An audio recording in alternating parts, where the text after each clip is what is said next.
दोस्तों, स्वागत है आपका आज की इस कहानी में। हेलो दोस्तों, मेरा नाम कोमल है और मैं 17 साल की एक खूबसूरत लड़की हूँ। मैं पटना के एक छोटे से गांव की रहने वाली लड़की हूँ। मेरे पापा गांव में एक खाने पीने की दुकान चलाते हैं और मेरी माँ हाउसवाइफ है। मेरे घर में मम्मी पापा के अलावा मेरी एक छोटी बहन भी है। जब मेरी स्कूलिंग ख़त्म हुई, इसके बाद आगे की पढ़ाई के लिए मैं दिल्ली चली गई। वहाँ गए हुए अभी मुझे 4 महीना ही हुआ था कि मैं बीमार पड़ गई। वहाँ बाहर का खाना मुझे हजम नहीं हो रहा था, इसलिए मेरा बार बार पेट खराब हो रहा था, जिसके कारण मैं बार बार बीमार पड़ जाती थी। डॉक्टर से भी इलाज करवा लिया था। अब मुझे अच्छे खान पान की ज़रूरत थी और इलाज की भी। मैं बहुत ही दुबली पतली सी हो गई थी, इसलिए मैं पढ़ाई बीच में ही छोड़कर घर चली गई। जैसे ही मैं घर गई तो मुझे देखकर घर वालों ने कहा, ऐसे ही बीमार रहोगी तो पढ़ाई कैसे करोगी? लगता है जैसे तुम्हें कोई बहुत बड़ी बीमारी हो गई हो। मैंने पापा से कहा, मुझे वहाँ का खाना हजम नहीं होता है। पापा ने कहा, ठीक है, अब मैं तुम्हारे साथ तुम्हारी माँ को भी साथ भेज देता हूँ, ताकि तुम्हारी अच्छे से देखभाल हो सके। तुम लोग वहाँ रूम लेकर रहना। पापा ने मम्मी से बात की, लेकिन मम्मी ने आने से मना कर दिया। वह बोली, उसका चाचा वहाँ रहता है, उसी के घर भेज दो।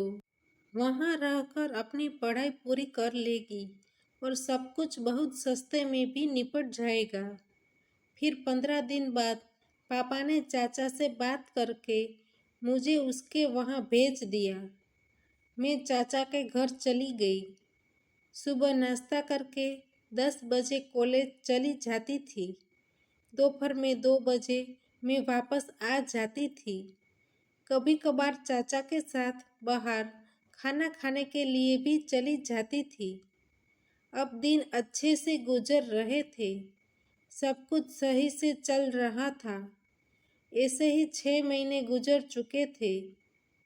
अब तक मेरे मन में कभी कोई बुरे ख्याल नहीं आए थे। एक दिन की बात है, जब मैं खाना खाके छत पर टहल रही थी, तभी अचानक मेरी नज़र पास वाली छत पर गई। वहाँ पर एक अंकल एक लड़की के साथ क्रिकेट खेल खेल रहा था। वह सब देखकर मेरे मन में भी कुछ कुछ होने लगा था। तभी मेरे दिमाग में चाचा के लड़के का ख्याल आया। वह 20 साल का था और बीटेक कर रहा था। उसका नाम आर्यन है। अब मुझे उनको देखने का मेरा नज़रिया पूरी तरह से बदल गया। उसी चक्कर में ज़्यादा से ज़्यादा टाइम घर पर बिताने लगी थी। एक दिन मैंने आर्यन से कहा, मुझे कपड़े लेने जाना है, क्या तुम मेरे साथ चलोगे? उसने हाँ कहा। हम दोनों बाइक से गए। मुझे कुछ और कपड़े खरीदने थे, लेकिन आर्यन साथ में था, इसलिए मैं थोड़ा झिझक रही थी। मैं सोच रही थी कि कैसे बात करूं, लेकिन मेरी चुप्पी से आर्यन को अंदाजा आ गया था, इसलिए वह बोला, तुम्हें जो लेना है वह लेकर आओ, मैं बाहर इंतज़ार कर रहा हूँ। शायद मेरा यहाँ रुकना सही नहीं है। मैंने कहा, ऐसी कोई बात नहीं है, तुम भी मेरे साथ चलो। यह सुनकर वह एकदम से मेरे सामने देखने लगा।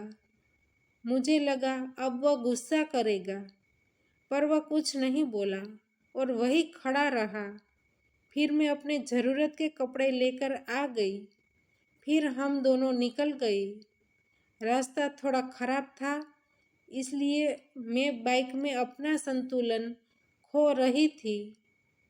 तब अचानक से झटका लगा। और मैं आगे झुक गई। मैं खुद को संभालने लगी और अपना हाथ रख दिया। अब मेरी सांस फूलने लगी थी। शायद उनको भी कुछ महसूस हुआ होगा और उसे मेरा एहसास हुआ होगा। तभी वह मेरी तरफ मुड़ा और कुछ अलग सा भाव देने लगा।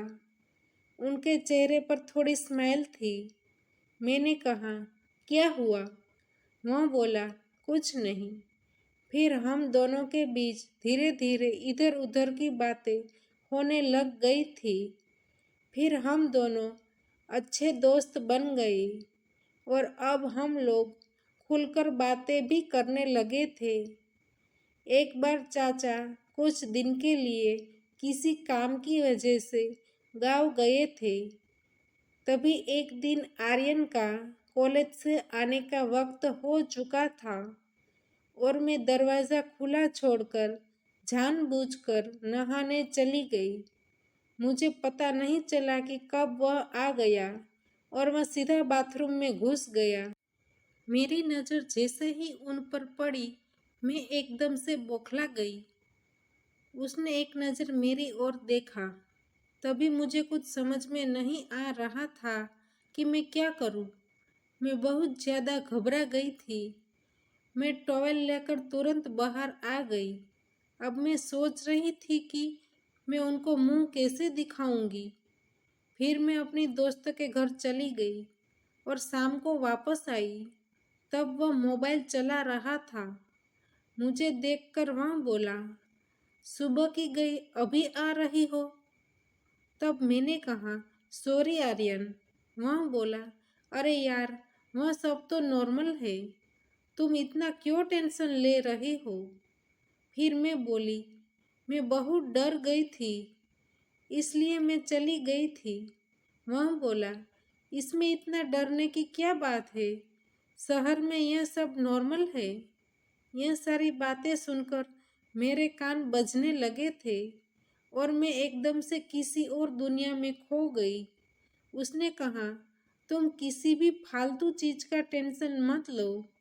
उसने फिर से कहा, चलो ठीक है, कोई बात नहीं। अगर तुम पर गुस्सा करना ही होता तो उस दिन ही कर लेता, जिस दिन तुम बगल के छत पर वो सब देख रही थी, क्योंकि तब मैं तुम्हारे पीछे ही खड़ा था। खैर छोड़ो, यह सब एक आम बात है। फिर उसने पूछा, कोमल, तुम बुरा ना मानो तो एक बात पूछूं? मैंने कहा, हाँ पूछो। फिर वह बोला, तुम हफ्ते में कितनी बार?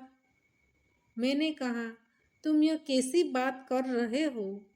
वह बोला, बताओ ना, बात ही तो कर रहा हूँ। मैंने कहा, नहीं, कभी कभार दिमाग में ख्याल आते हैं तब।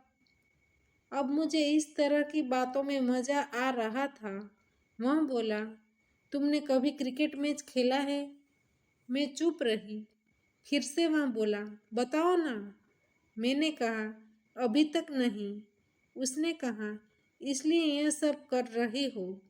अगर तुम्हें पढ़ाई में पूरा ध्यान देना है तो हफ्ते में 2-3 बार क्रिकेट खेलना ही चाहिए, वरना तुम तनाव में रहोगी। अब मेरा नज़रिया पूरी तरह से बदल चुका था। अब मुझसे कंट्रोल नहीं हो रहा था। आर्यन को भी पता चल गया था कि मैं कैसे देख रही हूँ। फिर उसको भी। फिर हम दोनों ने क्रिकेट मैच खेला पूरे 2 घंटे तक। जब नल में से पानी निकलने लगा तब मुझे राहत मिली। अब हमारा क्रिकेट मैच खेलने का रोज का हो गया है। दोस्तों, हमारी कहानी यहीं पे समाप्त होती है। तो दोस्तों, आपको हमारी कहानी पसंद आई है तो वीडियो को लाइक करें और शेयर करें और चैनल पर नए हैं तो चैनल को सब्सक्राइब करें और हाँ, नोटिफिकेशन बेल को ज़रूर दबाइए ताकि आने वाली अगली अपडेट आपको सबसे पहले मिल सके। धन्यवाद।